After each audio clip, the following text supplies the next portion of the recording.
गीताध्यानम्। ओम श्री परमात्मने नमः। अथ गीताध्यानम्। ओम पार्थाय प्रतिबोधितां भगवता नारायणेन स्वयं व्यासेन कथितां पुराणमुनिना मध्ये महाभारतम् अद्वैतामृतवर्षिणीं भगवतीम् अष्टादशाध्यायिनीम् अम्ब त्वामनुसन्दधामि भगवद्गीते भवत्वेषिणीम्। नमोऽस्तु ते व्यासविशालबुद्धे फुल्लारविन्द यदपत्रनेत्र येन द्वया भारततैलपूर्णः प्रज्वालितो ज्ञानमयः प्रदीपः। प्रपन्नपारिजाताय स्तोत्रवेत्रैकपाणये ज्ञानमुद्राय कृष्णाय गीतामृतदुहे नमः। वसुदेवसुतं देवं कंसचाणूरमर्दनं देवकी परमानन्दं कृष्णं वन्दे जगद्गुरुं। भीष्मद्रोणतडा जयद्रथजला गान्धारनीलोत्पला शल्यग्राहवती कृपेण वहनी कर्णेन वेलाकुला अश्वत्थामविकर्णघोरमकरा दुर्योधनावर्तिनी सोतीर्णा खलु पाण्डवैरननदी कैवर्तकः केशवः। पाराशर्यवचः सरोजममलं गीतार्थगन्धोत्कटं नानाख्यानककेसरं हरिकथा संबोधना बोधितं। लोके षड्जन षट्पदैरहरः देपीयमानं मुदा भूयात् भारत पंकजं कलिमलप्रध्वंसिनः श्रेयसे। मूकं करोति वाचालं पङ्कुल्लङ्घयते गिरिं यत्कृपातमहं वन्दे परमानन्दमाधवम्। गीताशास्त्रमिदं पुण्यं यः पठेत् प्रयतः पुमान् विष्णोः पदमवाप्नोति भयशोकादिवर्जितः। गीताध्ययनशीलस्य प्राणायामपरस्य च नैव सन्ति हि पापानि सत्पूर्वजन्मकृतानि च। मलनिर्मोचनं पुंसां जलस्नानं दिने दिने सकृद्गीताम्भसि स्नानं संसारमलनाशनम्। गीता सुखीता कर्तव्या किमन्यैः शास्त्रविस्तरैः या स्वयं पद्मनाभस्य मुखपद्मात् विनिश्रुता।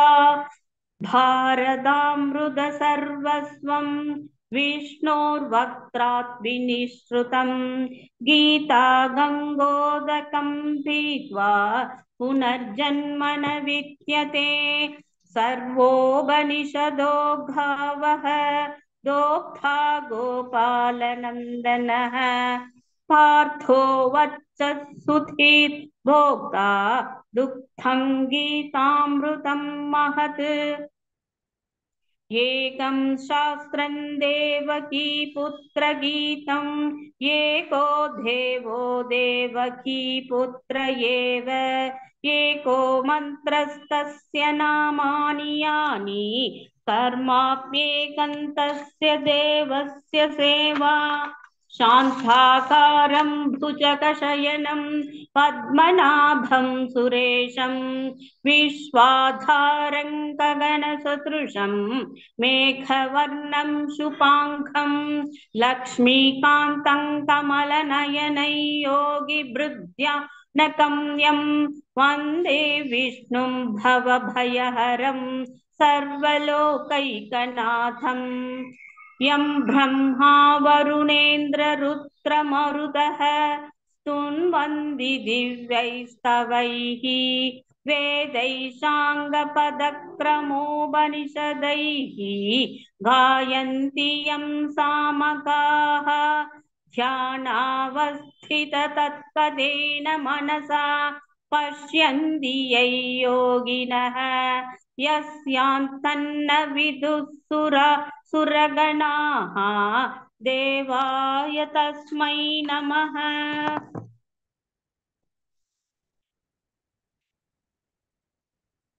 ॐ श्री परमात्मने नमः। अथ प्रथमोऽध्यायः अर्जुन विषादयोगः। धृतराष्ट्र उवाच धर्मक्षेत्रे गुरुक्षेत्रे समवेदायुयुत्सवः मामघाः पाण्डवाश्चैव किमकुर्वत सञ्चय। सञ्जय उवाच दृष्ट्वा तु पाण्डवानीकं व्यूढं दुर्योधनस्तथा आचार्यमुपसङ्गम्य राजा वचनमब्रवीत् पश्यैतां पाण्डुपुत्राणाम् आचार्यमहतीं च मुं व्यूढान् द्रुपदपुत्रेण तव शिष्येन धीमता अत्र शूरा महेश्वासाः भीमार्जुनसमायुति युयुधानो विराडश्च द्रुपदश्च महारथः पृष्ठकेतुसेकितानः काशीराजश्च वीर्यवान् पुरुजित् कुन्तिभोजश्च शैप्यश्च नरपुङ्गवः युधामन्युश्च विक्रान्तः उत्तमौजाश्च वीर्यवान् सौभद्रो द्रौपदेयाश्च सर्व एव महारथाः अस्माकन्तु विशिष्टाये तानि भोद्धद्विजोत्तम नायका मम सैन्यस्य संज्ञार्थं तान् ब्रवीमि भवान् भीष्मश्च कर्णश्च कृपश्च समितिञ्चयः अश्वत्थामा विकर्णश्च सौमदस्तिष्ठतैव च अन्ये च बहवः शूराः मदर्थे त्यक्तजीविताः नानाशस्त्रप्रहरणाः सर्वे युद्धविशारदाः अपर्याप्तं तस्माकं बलं भीष्माभिरक्षितं पर्याप्तं त्विदमे देशां बलं भीमाभिरक्षितम् अयनेषु च सर्वेषु यथा भागमवस्थिताः भीष्ममेवाभिरक्षन्तु भवन्तः सर्व एव हि तस्य सञ्जनयन् हर्षं पुरुवृत्तः पितामहः सिंहनादौ विनद्योच्चैः शङ्खं दद्मौ प्रतापवान् ततः मानवानकगोमुखाः सहसैवाभ्यहन्यन्त सशप्तस्तु मूलोऽभवत् ततस्वेदैर्हयैर्युक्ते महदिस्यन्तने स्थितौ माधवः पाण्डवश्चैव दिव्यौ शङ्खौ प्रदध्मधुः पाञ्चजन्यं ऋषिकेशः देवदत्तं धनञ्जयः पौण्ड्रं दद्मौ मगाशङ्खं भीमकर्मावृकोदरः अनन्तविजयं राजा कुन्तीपुत्रो युधिष्ठिरः नकुलः सहदेवश्च सुघोषमणिपुष्पकौ काश्यश्च परमेश्वासः शिखण्डी च महारथः दुष्पत्तिम्नो विराडश्च सात्यकिच्छापराजितः द्रुपदो द्रौपदेयाश्च सर्वशः पृथिवीपते सौभद्रश्च महाबाहुः शङ्खान् तत्मुः पृथक् पृथक् सघोषोद्धार्तराष्ट्राणां हृदयानि व्यधारयत् नभश्च पृथिवीं चैव तुमुलो व्यनुनादयन् अथ व्यवस्थितान् दृष्ट्वा धार्तराष्ट्रान् कपिध्वजः प्रवृत्ते शस्त्रसम्पादे धनुरुद्यम्य पाण्डवः ऋषिकेशं तथा वाक्यं हितमागमहीपते अर्जुन उवाच सेनयोरुभयोर्मध्ये रथं स्थापयमेच्युत यावदेतान्निरीक्षेऽहं योद्धुकामान् वस्थितान् तैर्मया सह योद्धव्यम् अस्मिन् रणसमुद्यमे योत्स्यमानान् वेक्षेऽहं ययेत्तेऽत्र समागताः धार्तराष्ट्रस्य दुर्बुद्धेः युद्धे प्रियशिकेशवः सञ्जय उवाच एवमुक्तो ऋषिकेशः गुडाकेशेन भारत सेनयोरुभयोर्मध्ये स्थापयित्वा रथोत्तमम् भीष्मद्रोणप्रमुखतः सर्वेषां च महीक्षिताम् उवास पार्थ पश्यैतान् समवेदान् गुरूनिति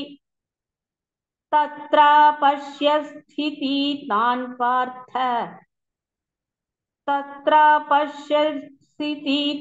पार्थः पितॄनथ पितामहान् आचार्यान् मातुलान् भ्रातॄन् पुत्रान् पौत्रान् सखींस्तथा श्वशुरान् सुहृदश्चैव सेनयोरुभयोरपि तान् समीक्ष्य च कौन्तेयः सर्वान् बन्धूनवस्थितान् कृपया परयाविष्टः विषीतन्निदमब्रवीत् अर्जुन उवाच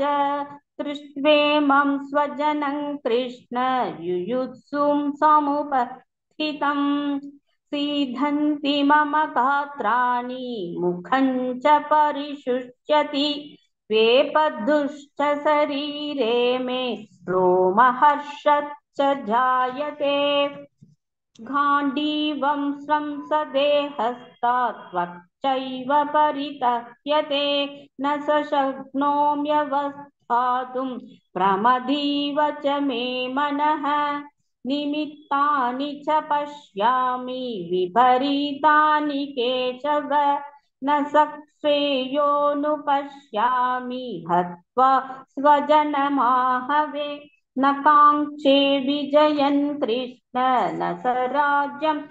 सुखानि च किन्नो राज्येन गोविन्द किं भोगैर्जीवितेन वा येषामर्थे काङ्क्षितं नः राज्यं भोगा सुखानि च तयिमेव स्थिता युद्धे प्राणां त्यक्त्वा धनानि च आचार्यास्थितरः पुत्राः तथैव च पितामहाः मातुलाः श्वशुराः पुत्रपौत्राः शालाः समबन्धिनस्तथा एतान्न हन्तुमिच्छामि न तोऽपि मधुसूदन अभित्रैलोक्यराजस्य हेते किन्तु मही कृते निहत्य धार्तराष्ट्रान्तः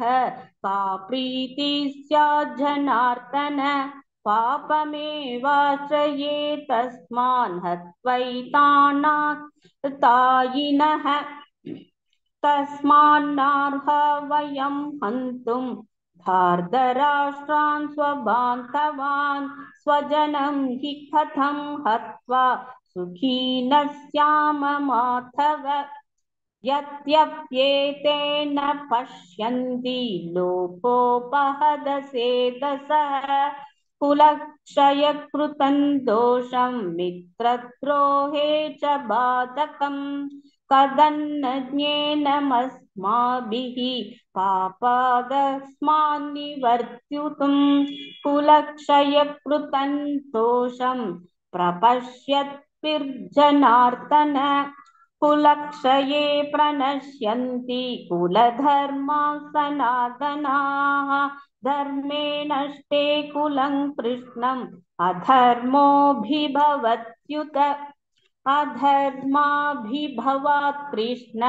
प्रतुष्यन्ति कुलस्त्रियः स्त्रीषु दुष्टाशु वार्ष्णेय जायते वर्णशङ्करः शङ्करो नरकायैव कुलज्ञानां कुलस्य च पतन्ति पितरो येषां लुप्तपिण्डोदकक्रियः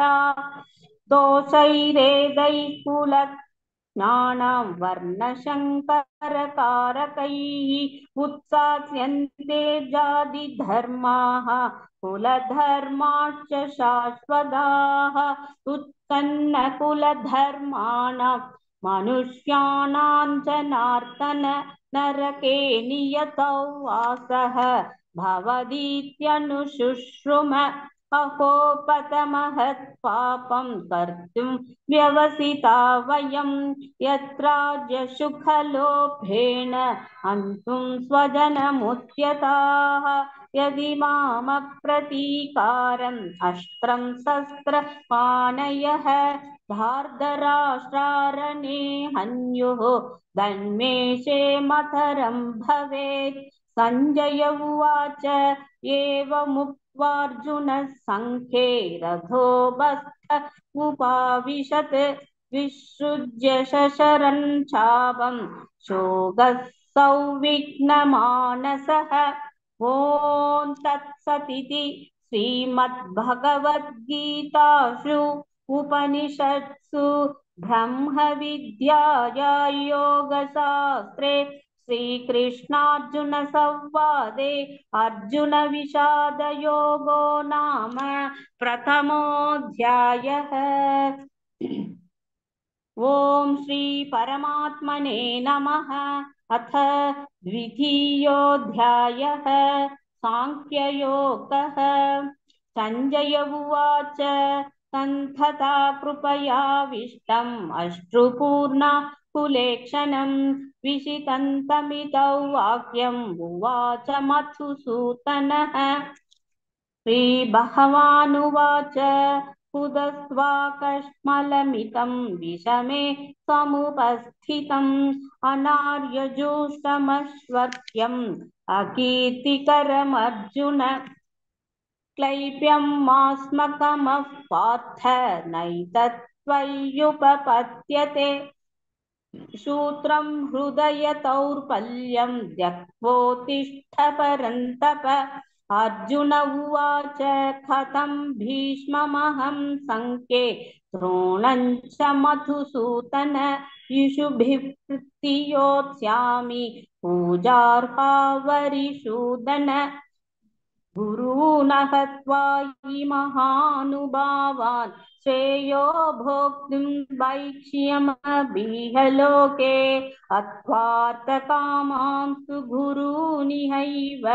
भुञ्जीय भोगान् रुधिरप्रदिक्तान् न चैतद्विद्मः कतरन्नो गरीयः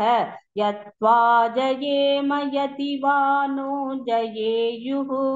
यानेव हत्मानजिजीविषामः देवस्थिताः प्रमुखे धार्तराष्ट्राः कार्पण्यदोषो बहस्वभावः पृच्छामि त्वां मूढचेताः यच्छ्रेयश्चान्निश्चितं ब्रूहि तन्मे शिष्यस्तेऽहं चादिमां त्वां प्रपन्नम् न हि प्रपश्यामि मम पनुद्यात् यच्चोगमुच्छोषणमिन्द्रियाणाम् अवाप्य भूमावसपत्नमृद्धं राज्यं सुराणामभिचाधिपत्यम् सञ्जय उवाच एवमुक्त्वा ऋषिकेशं गुडाकेशः परन्तप न योत्स्य इति गोविन्दं मुक्त्वा तूष्णीं बभूवः समुवाच ऋषिकेशः प्रहसन्निव भारत सेनयोरुभयोर्मध्ये विषीदन्तमिदौ वचः श्रीभगवानुवाच अशोच्यानन्वशोऽसस्त्वं प्रज्ञावादांश पाक्षसे कथासु न कथाशुंश्च नानुशोसन्ति पण्डिताः न त्वेवाहं जादुनासं न त्वन्नेमे जनाधिपाः न चैव न भविष्यामः सर्वे वयमतः परम् देहिनोऽस्मिन् यथा देहे कौमारै यौवनजरा तथा देहान्ध्रप्राप्तिः धीरस्तत्र न मुह्यति मात्रा स्पर्शास्तु कौन्तेय शीतोष्ण सुखदुःखताः आगमापायिनो नित्याः तांस्ति दिक्षस्व भारत यं हि न व्यदयन्ते ते पुरुषं पुरुषशबः समदुःखसुखं धीरं सोमृतत्वाय कल्पते नासतो विद्यते भावः नाभावो विद्यते सतः उभयोरपि दृष्टोऽन्तः वनयोस्तद्वदर्शिभिः अविनाशि तु तद्विद्धि येन सर्वमिदं ततं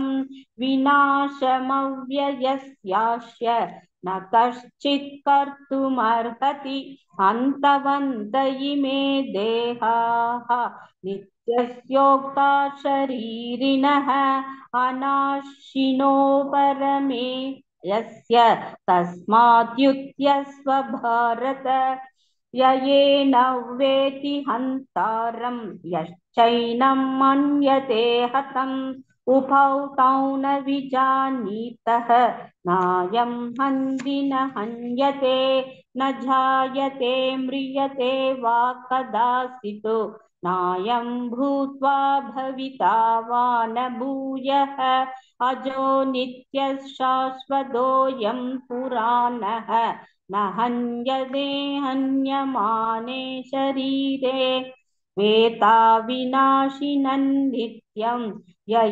येनमजमव्ययं कथं च पुरुषः पार्थ संघातयति हन्तिकम् वासांसि जीर्णानि यथा विहाय नवानि गृह्णाति नरोपराणि तथा शरीराणि विहाय जीर्णान्यन्यानि शय्यादि नवानि देहि नैनं चिन्तन्ति शस्त्राणि नैनं दहति भावकः न चैनं क्लेदयन्त्यापः न शोषयति मारुतः अच्छेद्यो यमताह्योऽयम् अक्लेद्यो शोष्य एव च नित्यः सर्वगतस्थाणुः अचलेयं सनातनः अव्यक्तोऽयमचिन्त्योऽयम् अविकार्योऽयमुच्यते तस्मादेव विदित्वैनं नानुशोचितुमर्हसि अथ चैनन्नित्यजातं नित्यं वा मन्यसे मृतं तथा वित्वं महाबाहो नैवं शोषितुमर्हसि जातस्य हि ध्रुवो मृत्युः ध्रुवं जन्म मृतस्य च तस्मादपरिहार्येऽर्थे न त्वं शोचितुमर्हसि अव्यक्तादीनि भूतानि व्यक्तमध्यानि भारत अव्यक्तनिधनान्येव तत्र का परिदेवना आश्चर्यवत् पश्यति कश्चिदेनम् आश्चर्यवत् वदति तथैव चान्यः आश्चर्यवच्चैनमन्यः शृणोति श्रुत्वाप्येनं वेद न सैव कश्चित् देहि नित्यमवध्योऽयं देहे सर्वस्य भारत तस्मात् सर्वाणि भूतानि न त्वं शोषितुमर्हसि स्वधर्ममपि सावेक्ष्य न विकम्पितुमर्हसि तं याति श्रेयोन्यत् क्षत्रियस्य न विद्यते यदृच्छया सोपबन्नं स्वर्गद्वारमवावृतं सुखिनः क्षत्रियाः पार्थ लभन्ते युद्धमीदृशम् अथ चेत्त्वमिमं धर्म्यं शङ्करामन्न करिष्यसि तदस्वधर्मं कीर्तिं च हित्वा पापमवाप्स्यसि अकीर्तं चाभिभूतानि कथयिष्यन्ति देव्ययां सम्भावितस्य चाकीर्तिः मरणादतिरिच्यते भयात्रनादु भरतं मंस्यन्ते त्वां महारथाः येषां च त्वं बहुमतः भूत्वा यास्यसि लाघवम् अवाच्यवादाश्च बहून् वदिष्यन्ति तवाहिताः निन्दन्तस्तव सामर्थ्यं ततो दुःखतरन्नु किम्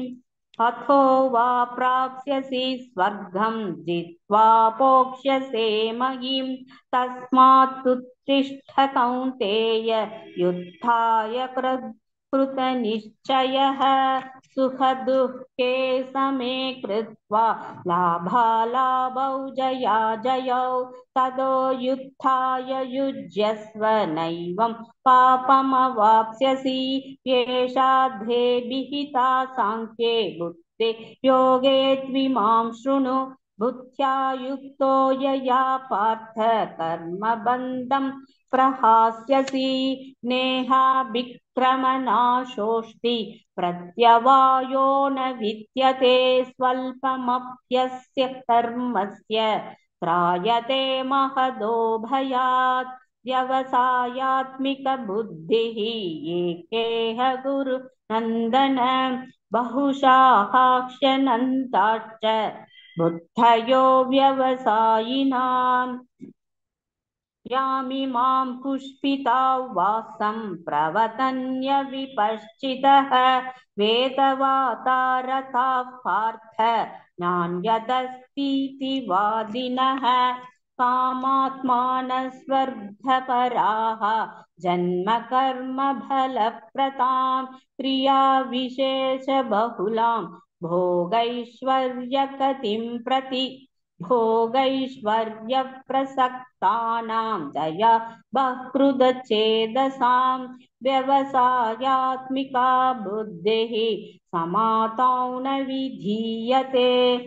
त्रैगुण्यविषया वेदाः निस्त्रैगुण्यो भवार्जुन निद्वन्द्वो नित्यसत्त्वस्थः निर्योगक्षेम आत्मवान् यावानर्थ उदपाने सर्वतः सम्प्लुतोदके तावान् सर्वेषु वेदेषु ब्राह्मणस्य विजानतः कर्मण्येवाधिकारस्ते मा फलेषु कदाचन मा कर्मफलहे दुर्गुः मा ते शङ्कोस्त्वकर्मणि लोकस्थः कुरु कर्माणि सङ्गं त्यक्त्वा धनञ्जय सिद्ध्यसिद्ध्योत्समो भूत्वा समत्वयोग उच्यते दूरेण ह्यवरन् कर्म भुक्तियोगात् धनञ्जय बुद्धौ शरणमन्विच्छ कृपाणाः फलहेतवः भुक्तियुक्तो जहादीह उपेषु कृतदुष्कृते तस्मात् योगाय युज्यस्व योगः कर्मसु कौशलम् कर्मजं बुद्धियुक्ता हि बलं त्यक्त्वा मनीषिणः जन्मबन्धविनिर्मुक्ताः पदं गच्छन्यनामयम् यथा ते मोहकलिलं बुद्धिर्व्यदितृष्यति तथा गन्धासि निर्वेदं श्रोतव्यस्य हृदस्य च श्रुति विप्रतिभन्नादे यदा स्थास्यति निश्चला समाधावचला बुद्धिः तथा योगमवाप्स्यसि अर्जुन उवाच स्थितप्रज्ञस्य का भाषा समाधिस्तस्य केशव स्थितधिः किं प्रभाषेत किमाशितः व्रजेत किं श्रीभगवानुवाच प्रजहाति यदा कामान् सर्वान् पार्थमनोगतान् आत्मन्येवात्मना दुष्टः स्थितः प्रज्ञस्तथोच्यते दुःखेष्वनुद्विग्नमनः सुखेषु विगतस्पृहः वीतरागभयक्रोधः स्थितधीर्मुनिरुच्यते यः सर्वत्रानभिस्नेहः तत्तत्प्राप्य शुभाशुभं नाभिनन्दति न द्वेष्टि तस्य प्रज्ञा प्रतिष्ठिता यथा संहरते चायं कूर्मो गानीव सर्वशः इन्द्रियाणीन्द्रियार्थेभ्यः तस्य प्रज्ञा प्रतिष्ठिता विषया विनिवर्तन्ते निराहारस्य देहिनः रजवर्जं रसोऽभ्यस्य परदृष्ट्वा निवर्तते यततो ह्यभिकौन्तेय पुरुषस्य विपश्चितः इन्द्रियाणि प्रमादीनि हरन्ति प्रसभं मनः तानि सर्वाणि संयम्य युक्त आसीद मत्परः विषेहि यस्येन्द्रियाणि तस्य प्रज्ञा प्रतिष्ठिता ध्यायतो विषयान् पुंसः सङ्गस्तेषुपजायते सङ्गात् सञ्जायते कामः कामात् क्रोधोऽभिजायते क्रोधात् भवति सम्मोहः सम्मोहात् स्मृतिविभ्रमः स्मृतिभ्रंशात् बुद्धिनाशः बुद्धिनाशात् प्रणश्यति रागद्वेषवियुक्तैस्तु विषयानिन्द्रियैश्चरन्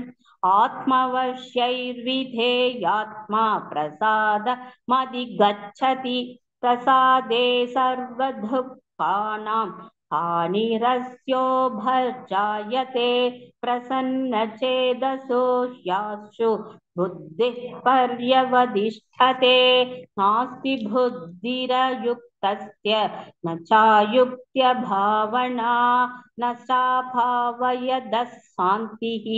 अशान्तस्य कुतः सुखम् इन्द्रियाणां हि चरतां यन्मोनो विधीयते ततस्य हरति प्रज्ञां वायुर्नावमि वाम्भसि तस्मात् यस्य महाबाहो निगृहीतानि सर्वशः इन्द्रियाणीन्द्रियार्थेभ्यः तस्य प्रज्ञा प्रतिष्ठिता या निशा सर्वभूतानां तस्यां जागर्ति संयमी यस्यां जाग्रति भूतानि सा निशा पश्यतो मुनेः अपूर्यमानमसलप्रतिष्ठं समुद्रमापः प्रविशन्ति यद्वत् तद्वत्कामायं प्रविशन्ति सर्वे स शान्तिमाप्नोति न कामकामी विहाय कामान् यः सर्वान् भूमाश्रति निःस्पृहः निर्ममो निरहङ्कारः च शान्तिमधिगच्छति एषा भ्रामि स्थितः पार्थ नैनां प्राप्य विमुह्यति स्थितित्वास्यामन्धकालेऽपि ब्रह्मनिर्वाणमृच्छति ॐ तत्सदिति श्रीमद्भगवद्गीतासु उपनिषत्सु ब्रह्मविद्याया योगशास्त्रे श्रीकृष्णार्जुनसंवादे सांख्ययोगो नाम द्वितीयोऽध्यायः। ॐ श्री परमात्मने नमः। अथ तृतीयोऽध्यायः कर्मयोगः।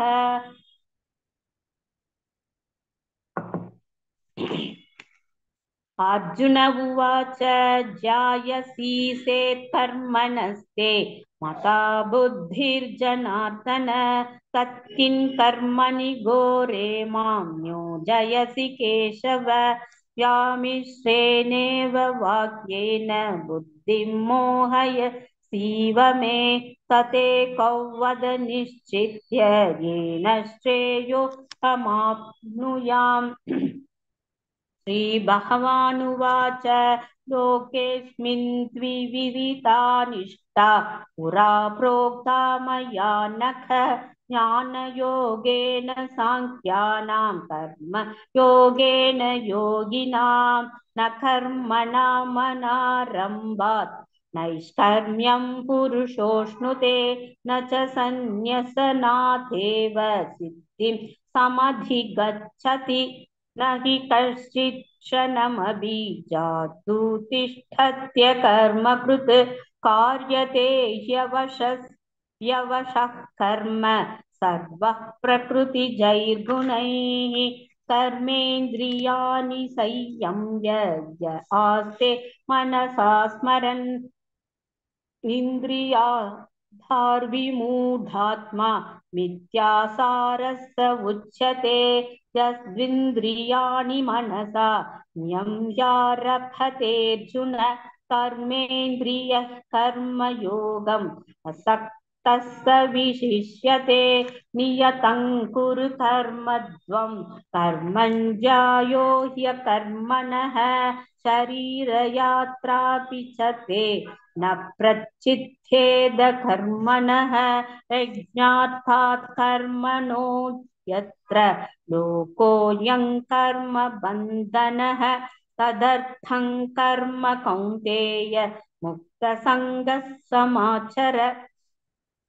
सह यज्ञः प्रजा सृष्ट्वा पुरोवास प्रजापतिः अनेन प्रसविष्यत्वं येषवोत्विष्टकामधुक् देवान् भावयतानेन ते देवा भावयन्तु वः परस्परं भावयन्तः श्रेयः परमवाप्स्यथ इष्टान् भोगान् हि वो देवाः दास्यन्ते यज्ञभाविताः तैतत्तान् प्रदायव्यः यो भुङ्क्ते स्तेन एव चः यज्ञशिष्टाशिनः सन्तः मुच्यन्ते सर्वकिल्पिषैः भुञ्चते त्वकं पापाः ये पसन्त्यात्मकारणात् अन्नाद्भवन्ति भूतानि पर्जन्यातन्न सम्भवः यज्ञाद्भवति पर्जन्यः यज्ञः कर्म समुद्भवः कर्म ब्रह्मोद्भवौ विद्धि ब्रह्माक्षरसमुद्भवं तस्मात् सर्वकदं ब्रह्म नित्ययज्ञे प्रतिष्ठितम् एवं प्रवर्तितं चक्रं नानुवर्तयदीहयः अखायुरिन्द्रियारामः मोहं पार्थ च जीवति यत्त्वात्मरतिरेव यस्यात् आत्मतृप्तश्च मानवः आत्मन्येव च सन्तुष्टः तस्य कार्यं न विद्यते नैव तस्य कृतेनार्थः नाकृते नेह कश्चन न चास्य सर्वभूतेषु कश्चिदर्थव्यपाश्रयः तस्मादसक्तः सततं कार्यं कर्म सर असक्तो ह्यसरन् कर्म परमाप्नोति पूरुषः कर्मणैव हि संसिद्धिम् आस्थिता जनकादयः लोकसङ्ग्रहमेवापि सम्पश्यन् कर्तुमर्हसि यत्यथा सरदिश्रेष्ठः तत्तथैवेतरो जनः शयत्प्रमाणं कुरुते लोकस्तदनुवर्तते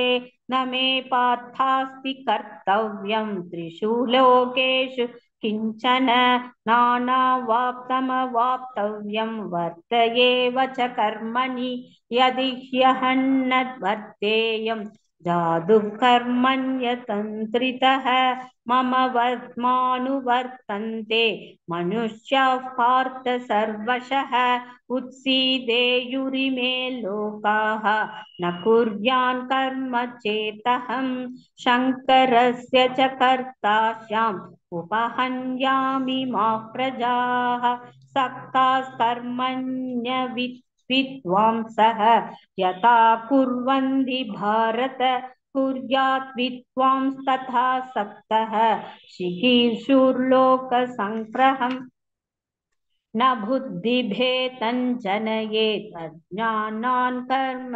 संकीनां जोषयेत् सर्वकर्माणि विद्वान् युक्तः समाचरन् प्रकृते क्रियमाणानि गुणैः कर्माणि सर्वशः अहङ्कारविमूढात्मा कर्ताहमिति मन्यते तत्त्ववित्तु महाबाहो गुणकर्मविभागयोः गुणागुणेषु वर्तन्ते इति मत्वा न सज्जते प्रकृतेर्गुणसम्मूढाः सञ्जन्ये गुणकर्मसु तान् कृत्स्नविदो मन्दान् कृत्स्नविन्न विचालयेत् मयि सर्वाणि कर्माणि सन्न्यस्यात्मा यात्यात्मते सता निराशुर्निर्ममो भूत्वा युध्यस्व विगतज्वरः ये मे मतमिदन्नित्यम् अनुतिष्ठन्ति मानवाः श्रद्धावन्तो न सूयन्तः मुच्यते तेऽपि कर्मभिः ये द्वे तदप्यसूयन्तः नानुतिष्ठन्ति मे मतं सर्वं ज्ञानविमूढांस्तान् विद्धि नष्टान् चेतसः तत्तृषञ्चेष्टदे स्वस्याः प्रकृतेर्ज्ञानवानपि प्रकृतै यान्ति भूतानि निग्रहः किं करिष्यति इन्द्रियस्येन्द्रियस्यार्थे रागद्वेषौ व्यवस्थितौ तयोर्नवशमागच्छेत् तौ ह्यस्य परिपन्दिनौ श्रेयान् स्वधर्मो विगुणः परधर्मो स्वनुष्ठितात् स्वधर्मे नितनं श्रेयः परधर्मो भयावहः अर्जुन उवाच अथ केन प्रत्योतोऽयम् पापञ्चरति पूरुषः अनिच्छन्नभिवाष्णेय फलादिव नियोजितः श्रीभगवानुवाच काम एष क्रोध एषः रजोगुणसमुद्भव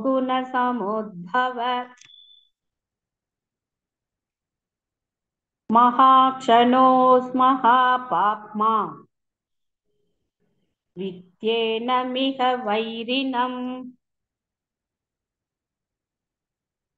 धूमेनाव्रियते वह्निः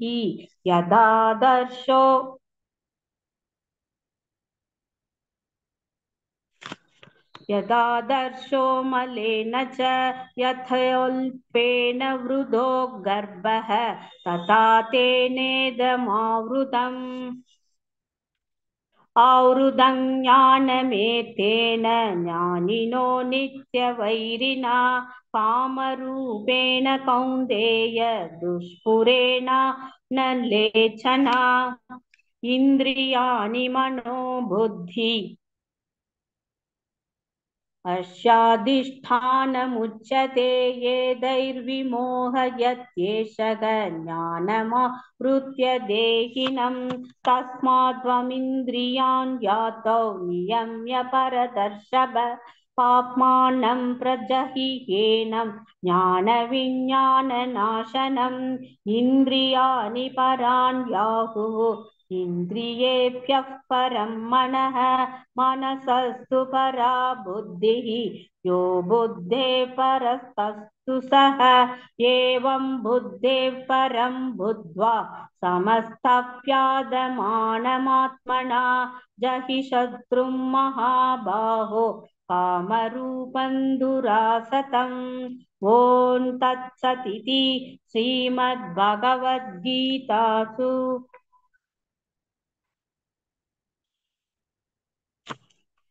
उपनिषत्सु ब्रह्मविद्याया योगशास्त्रे श्रीकृष्णार्जुनसंवादे कर्मयोगो नाम तृतीयोऽध्यायः। ॐ श्री परमात्मने नमः। अथ चतुर्थोऽध्यायः ज्ञानकर्मसन्न्यासयोगः। श्रीभगवानुवाच इमं विवस्वते योगं प्रोक्तवानहमव्ययं विवस्वान्मनवे ब्राह मनुरिष्वागवे ब्रवीत् एवं परम्परा प्राप्तम् इमं राजर्षयो विदुः सकाले नेह महता योगो नष्टः परन्तप स एवायं मया दैत्य योगः प्रोक्तः पुरातनः भक्तोऽसि मे सखा सेदि रहस्यं ह्येतदुत्तमम्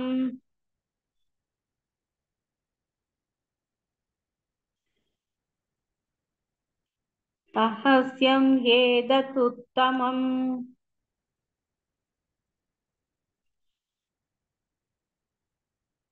अर्जुन उवाच अपरं भवतो जन्म परं जन्म विवस्वतः कथमेतद्विजानीयां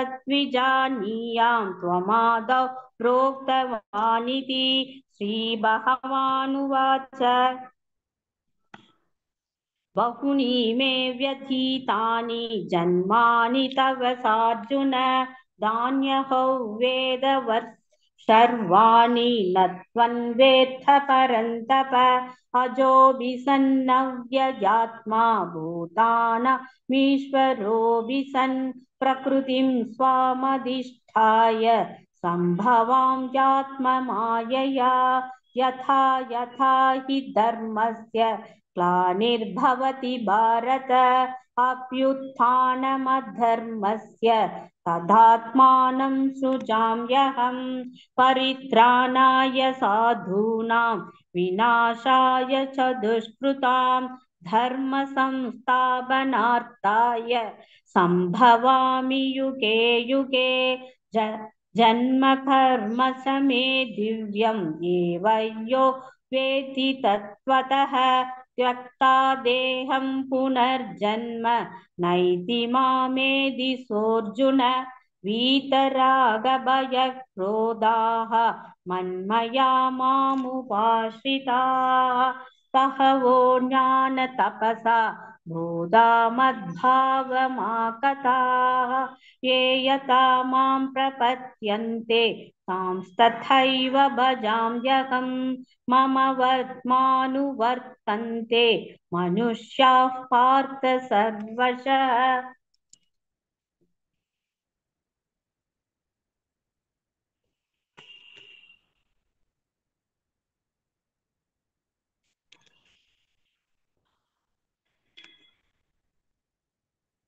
काङ्क्षन्तस्कर्मणां सिद्धिं जञ्जन्त इह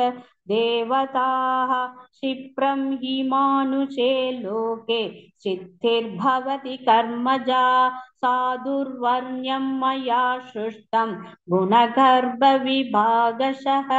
तस्य कर्तारमभिमां विद्यकर्तारमव्ययं न मां कर्माणि लिम्पन्ति न मे कर्मफले सुपृहा इति मायोऽभिजानाति कर्मभिर्न सपद्यते एवं ज्ञात्वा कृतं कर्म पूर्वैरपि मुमुक्षुभिः कुरु कर्मैव तस्मात् त्वं पूर्वैः पूर्वतरं कृतं किं कर्म किमकर्मेदि कवयोऽप्यत्र मोहिताः तत्ते कर्म प्रवक्ष्यामि यज्ञात्वा मोक्ष्यसे शुभात् कर्मणो ह्यभिबोद्धव्यम् बोद्धव्यं च विकर्मणः अकर्मणश्च बोद्धव्यं गहना कर्मणो गतिः कर्मण्यकर्म यः पश्येत् अकर्मणि च कर्म यः स बुद्धिमान् मनुष्येषु स युक्तः कृत्स्नकर्मकृत् यस्ये सर्वे समारम्भाः कामसङ्कल्पवर्जिताः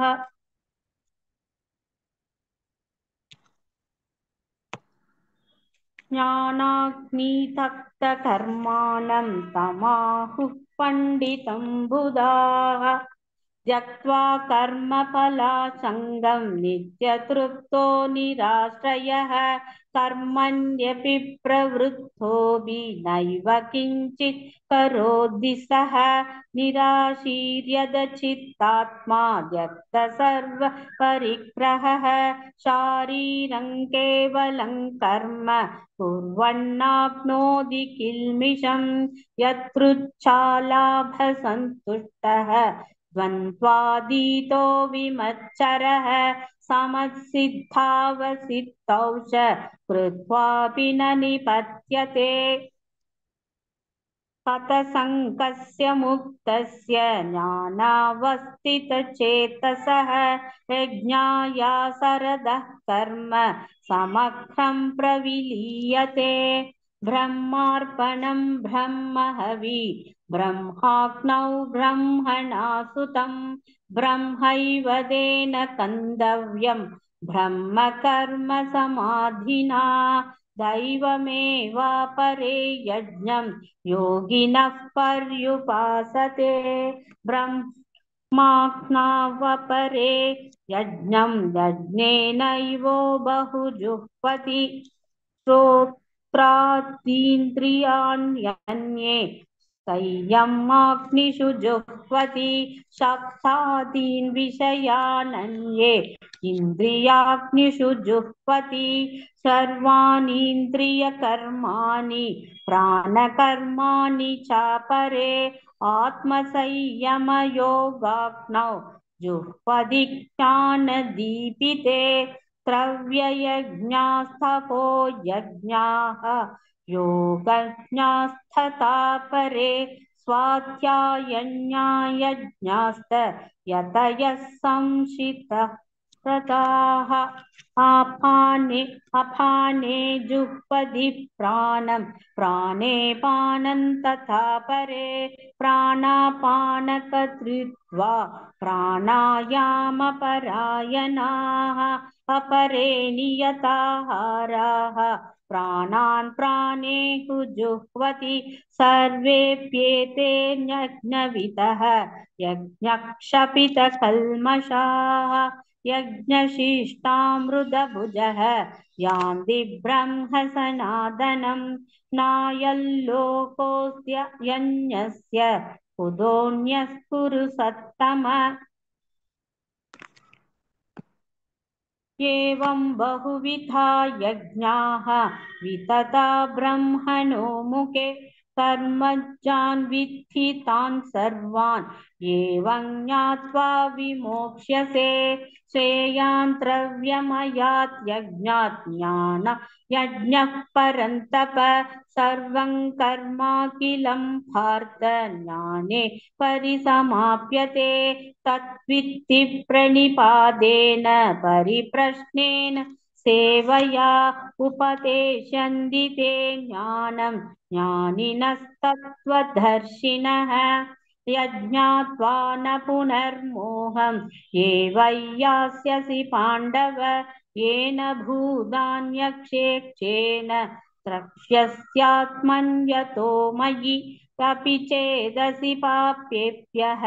सर्वेभ्यः पापकृत्तमः सर्वज्ञानप्लवेनैव विजिनं चन्द्रियस्यसि यथैतांसि समिद्धोऽग्निः भस्मसात् गुरुतेऽर्जुन ज्ञानाग्निः सर्वकर्माणि भस्मसात् कुरुते तथा न हि ज्ञानेह सदृशं पवित्रमिह विद्यते तत्स्वयै योगसंसिद्धः कालेनात्मनि विन्दति श्रद्धावाल्लभते ज्ञानं तत्परः संयतेन्द्रियः ज्ञानल्लब्ध्वा परां शान्तिम् अचिरेणाधिगच्छति अज्ञक्षाश्रद्धतानश्च संशयात्मा विनश्यति नायल्लोकोऽस्ति न परः न सुखं संशयात्मनः योगसन्न्यस्तकर्माणं ज्ञानसञ्छिन्न संशयम् आत्मवन्तन्न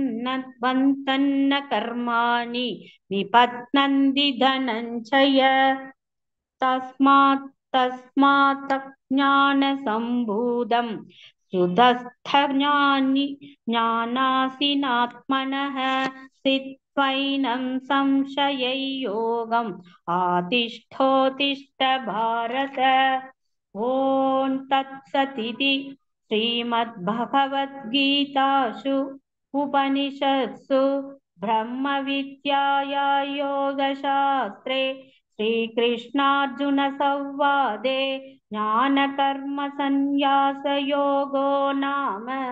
चतुर्थोऽध्यायः। ॐ श्री परमात्मने नमः। अथ पंचमोऽध्यायः कर्मसन्न्यासयोगः। अर्जुन उवाच सन्न्यासं कर्मणां कृष्ण पुनर्योगं च शंससि यच्छ्रेययेतयोरेकं तन्मे ब्रूहि सुनिश्चितम्।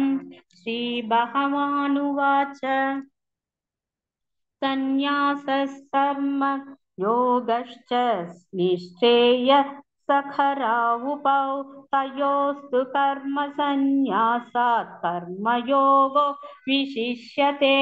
ज्ञेयः स नित्यसन्न्यासी यो न द्वेष्टि न काङ्क्षति निद्वन्द्वो हि महाबाहो सुखं बन्धात् प्रमुच्यते सांख्ययोगौ पृथक् बालाः प्रवदन्ति न पण्डिताः एकमव्यास्थितः सम्यक् उभयोर्विन्दते फलम् यत् सांख्यैः प्राप्यते स्थानं तद्योगैः संयते एकं सांख्यं च योगं च यः पश्यति च पश्यति संन्यासस्तु महाबाहो दुःखमाप्तुमयो गतः योगं युक्तो मुनिर्ब्रह्म न चिरेणाधिगच्छति योगयुक्तो विशुद्धात्मा विजितात्मा जितेन्द्रियः सर्वभूतात्मभूतात्मा कुर्वन्नपि न लिप्यते नैव किञ्चित् करोमीति युक्तो मन्येत् तत्त्ववित् पश्यन् सुवन् सुप्शन् जिक्रन् अश्नन् गच्छन् स्वपन् स्वशन् प्रलपन् विसृजन् कृण्हन् उन्मिषन् निमिषन्नपि इन्द्रियाणीन्द्रियार्थेषु वर्तन्त इति तारयन् ब्रह्मन् व्याथाय कर्माणि सङ्गं त्यक्त्वा करोति यः लिप्यते न स पापेन पद्ममिवाम्पसा कायेन मनसा बुद्ध्या केवलैरिन्द्रियैरपि योगिनः कर्म कुर्वन्ति संकं त्यक्त्वात्मशुद्धये युक्तस्कर्मफलं त्यक्त्वा शान्तिमाप्नोति नैष्ठिकीम् अयुक्तस्कामकारेण फले सक्तो निबध्यते सर्वकर्माणि मनसा सन्न्यस्यास्तेषु गौवसि नवत्वारे पुरे देहि नैव कुर्वन्न कारयन् न कृत्स्नः कर्माणि लोकस्य सुजि प्रभुः न कर्मफलसंयोगं स्वभावस्तु प्रवर्तते नाधत्ते कस्यचित् पापं न चैव सुकृतौ विभुः अज्ञानेनावृतं ज्ञानं देहमुह्यन्ति जन्तवः ज्ञानेन तु तदज्ञानं येषान्नाशिदमात्मनः तेषामादित्यवज्ञानं प्रकाशयति तत्परं तद्बुद्धयस्तत्त्वात्मना मानः तन्निष्ठास्तत्परायणाः गच्छन्य पुनरावृत्तिं ज्ञाननिर्धूतकल्मषाः विद्याविनयसम्पन्ने ब्राह्मणे गविहस्तिनि सुनिसैव स्वभागे च पंडिता समदर्शिनः इहैव दैर्जितः सर्गः येषां साम्ये स्थितं मनः निर्दोषं हि समं ब्रह्म तस्मात् ब्रह्मणि ते स्थिताः न भ्रहृष्येत् प्रियं प्राप्य नोति चेत् प्राप्य चाप्रियम् स्थिरबुद्धिरसम्मूढः ब्रह्मविद् ब्रह्मणि स्थितः पार्श्वस्पर्शेष्वसक्तात्मा विन्दत्यात्मनि यत्सुखं स ब्रह्मयोगयुक्तात्मा सुखमक्षयमश्नुते ये हि संस्पर्शजा भोगाः दुःखयोनय एव ते आत्यन्तवन्तः कौन्तेय न तेषु रमते बुधः शक्नोति यः सोढुं प्राक्शरीरविमोक्षणात् कामक्रोधात् पववेगं स युक्तः स सुखी नरः योऽन्तः सुखोऽन्तरामः तथान्तर्ज्योतिरेव यः च यो हि ब्रह्मनिर्वाणं ब्रह्मभूतोऽधिगच्छति लभन्ते ब्रह्मनिर्वाणं ऋषयः क्षीणकल्मषाः छिन्नद्वैतायतात्मानः सर्वभूतहिते रताः कामक्रोधवियुक्तानां यतीनायतचेतसाम् अपितो ब्रह्मनिर्वाणं वर्तते विदितात्मनां स्पर्शान् कृत्वा बहिर्बाह्यान् सक्षुप्सैवान्तरे भ्रुवोः प्राणापानौ समौ कृत्वा नासाप्यन्तरचारिणौ यतेन्द्रियमनोबुद्धिः मुनिर्मोक्षपरायणः विगतेच्छापयक्रोधः यत्सदा मुक्त एव च भोक्तारयज्ञतपसां सर्वलोकमहेश्वरं सुहृदं सर्वभूतानां ज्ञात्वा मां शान्तिमृच्छति। ॐ तत्सदिति श्रीमद्भगवद्गीतासु उपनिषत्सु ब्रह्मविद्याया योगशास्त्रे श्रीकृष्णार्जुनसंवादे कर्मसन्न्यासयोगो नाम पञ्चमोऽध्यायः। ॐ श्री परमात्मने नमः। अथ षष्ठोऽध्यायः आत्मसंयमयोगः। श्रीभगवानुवाच अनाश्रितः कर्मबलं कार्यं कर्म करोति यः स सन्न्यासी च योगी च न निरग्निर्न चाक्रियः यं सन्न्यासमिति प्राहुः योगन्तौ विद्धि पाण्डव न ह्यसन्न्यस्तसङ्कल्पः यो हि भवति कश्चन आरुरुक्षोर्मुनेर्योगं कर्मकारणमुच्यते योगारूढस्य तस्यैव शमः कारणमुच्यते यदा हीनेन्द्रियार्थेषु न कर्मस्वनुसज्जते सर्वसङ्कल्पसन्न्यासी योगारूढस्तदोच्यते उत्तरेतात्मनात्मानं नात्मानमवसादयेत् आत्मैव ह्यात्मनो बन्धुः आत्मैव रिपुरात्मनः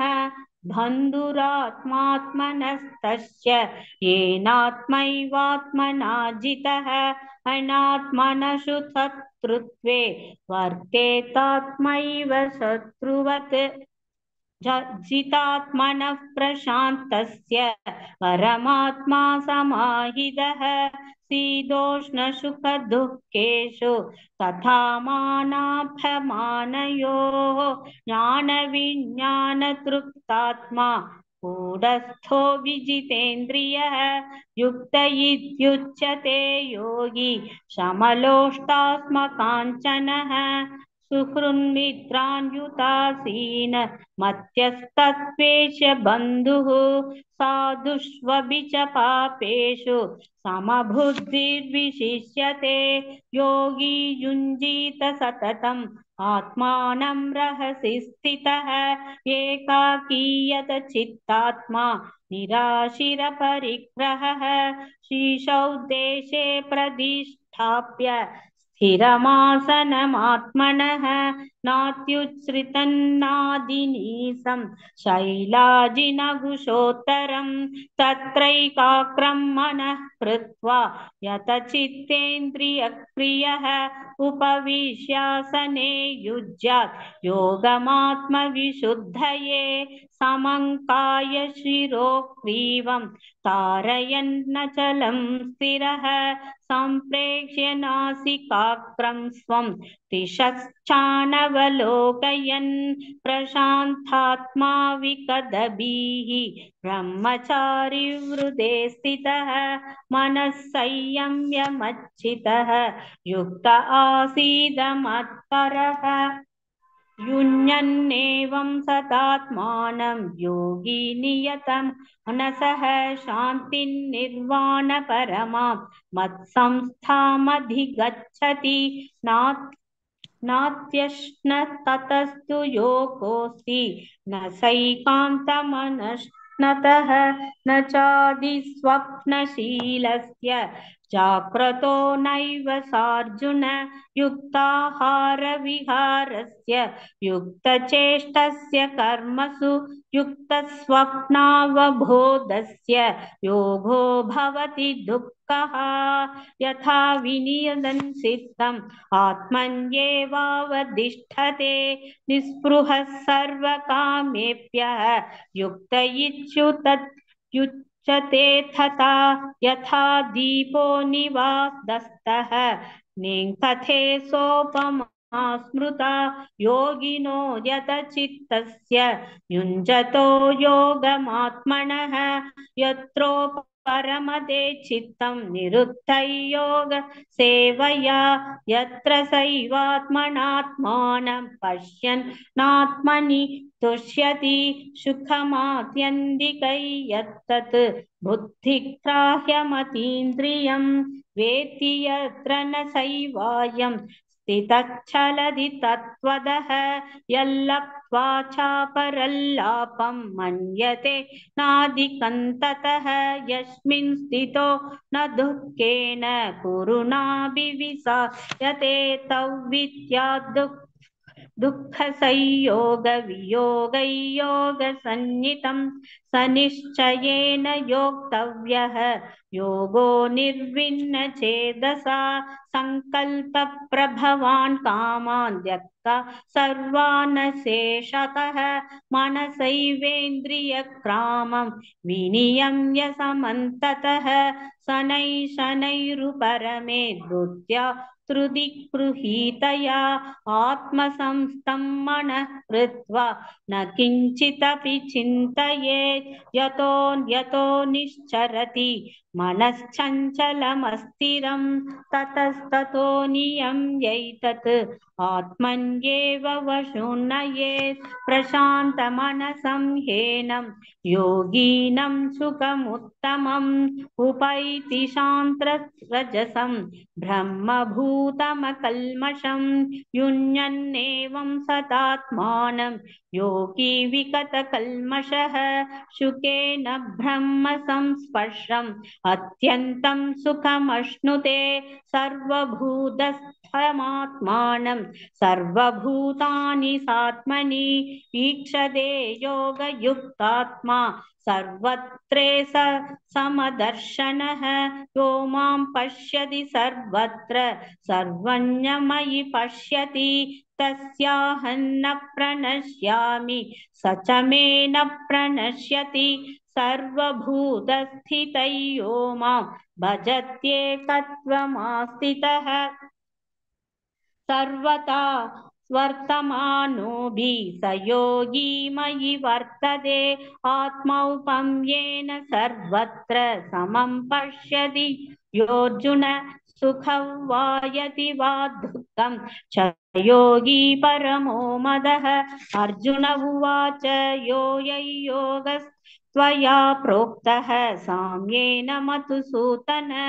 एतस्यान्न पश्यामि चञ्चलत्वास्थितं स्थिराम्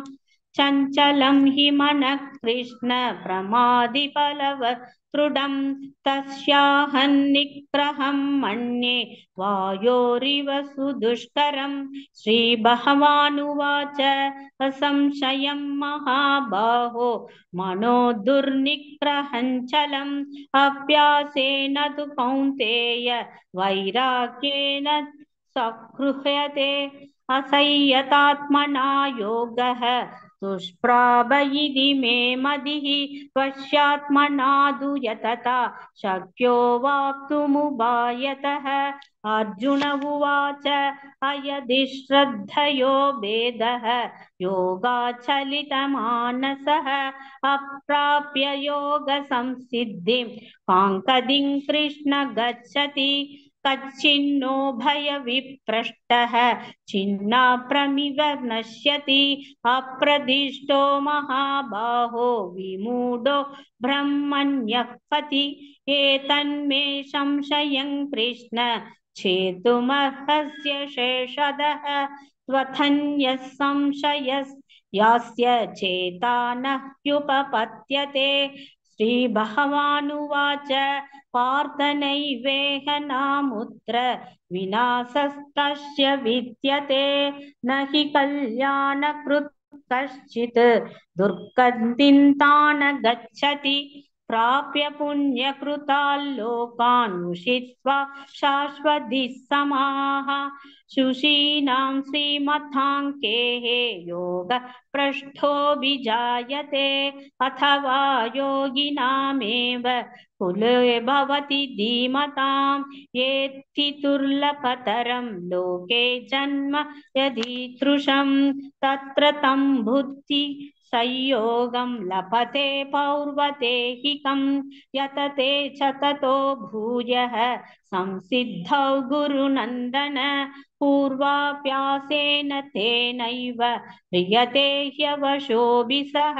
जिज्ञासुरभियोगस्य सप्तब्रह्मादिवर्तते प्रयत्नाद्यतमानस्तु योगी संशुद्ध किल्पिषः अनेकजन्म संसिद्धः ततो याति परां गतिम्